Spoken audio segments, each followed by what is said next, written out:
ପ୍ରସିଦ୍ଧ ବୈଜ୍ଞାନିକ ଶ୍ରୀ ଜଗଦୀଶ ଚନ୍ଦ୍ର ବସୁ କଲିକତାରେ ବିଜ୍ଞାନର ଗଭୀର ଅଧ୍ୟୟନ ଓ ବିଶ୍ଳେଷଣ କରିବା ସଙ୍ଗେ ସଙ୍ଗେ ଏକ ମହାବିଦ୍ୟାଳୟରେ ପ୍ରାଧ୍ୟାପକ ମଧ୍ୟ ଥିଲେ।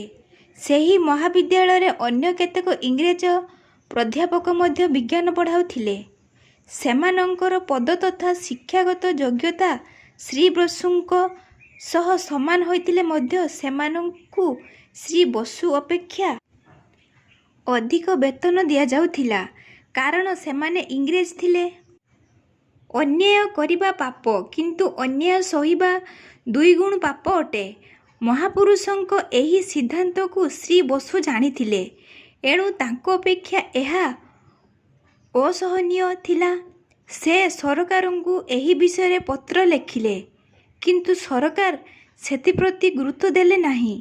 ଶ୍ରୀ ବସୁ ଏହି ଅନ୍ୟାୟ ବିରୁଦ୍ଧରେ ପ୍ରତି ମାସର ବେତନର ଚେକ୍ ଏହା କହି ଫେରାଇବା ଆରମ୍ଭ କରିଦେଲେ ଯେ ପର୍ଯ୍ୟନ୍ତ ତାଙ୍କୁ ଇଂରେଜ ପ୍ରାଧ୍ୟାପକଙ୍କ ସମାନ ଦରମା ଦିଆଯିବ ନାହିଁ, ସେ ଦରମା ସ୍ୱୀକାର କରିବେ ନାହିଁ। ଏହାଦ୍ୱାରା ଗୃହରେ ଅର୍ଥାଭାବ ଦେଖାଦେଲା। ଅଧ୍ୟୟନ ଓ ଗବେଷଣା କାର୍ଯ୍ୟ ପାଇଁ ଅର୍ଥ ଆସିବ କୁଆଡ଼ୁ? ଶ୍ରୀ ବସୁ ଚିନ୍ତିତ ହେଲେ ଓ ଏ ପ୍ରସଙ୍ଗରେ ନିଜ ଧର୍ମପତ୍ନୀ ଅବଳା ବସୁଙ୍କ ସହ ଆଲୋଚନା କଲେ।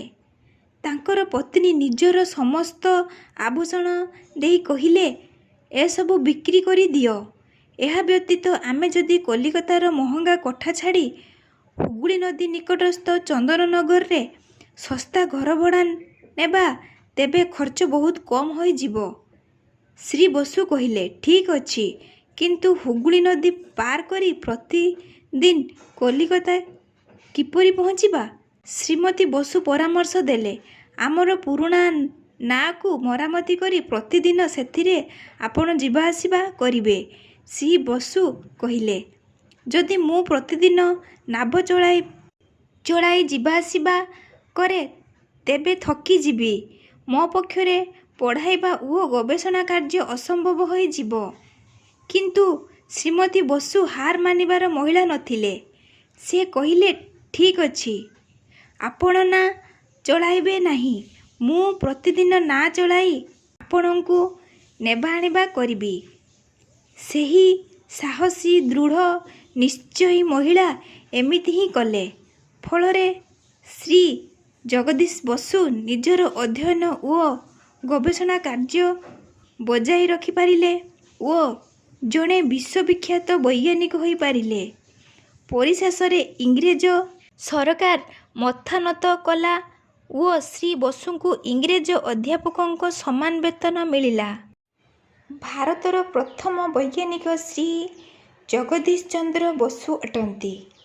ତାଙ୍କର ପ୍ରଥମ ଆବିଷ୍କାର କ୍ରିସ୍କୋଗ୍ରାଫ, ଯାହା ଗଛର ଲମ୍ବାଇ ଓ ଚଉଡ଼ା ମାପିବା ପାଇଁ ଅଟେ। ପତି ପତ୍ନୀଙ୍କ ମଧ୍ୟରେ କେତେ ଉତ୍ତମ ବୁଝାମଣା, ପରସ୍ପର ମଧ୍ୟରେ କେତେ ତ୍ୟାଗ ସହଯୋଗ ହେବା ଉଚିତ ତଥା ଜୀବନର ପ୍ରତ୍ୟେକ ସମସ୍ୟାରେ ସହଯୋଗୀ ହୋଇ ମିଳିମିଶି କିପରି ସମସ୍ୟାର ସମାଧାନ କରିବା ଉଚିତ, ଏହା ଏକ ଉତ୍ତମ ଉଦାହରଣ ଉପସ୍ଥାପନା କରିଛନ୍ତି ଶ୍ରୀମତୀ ବସୁ।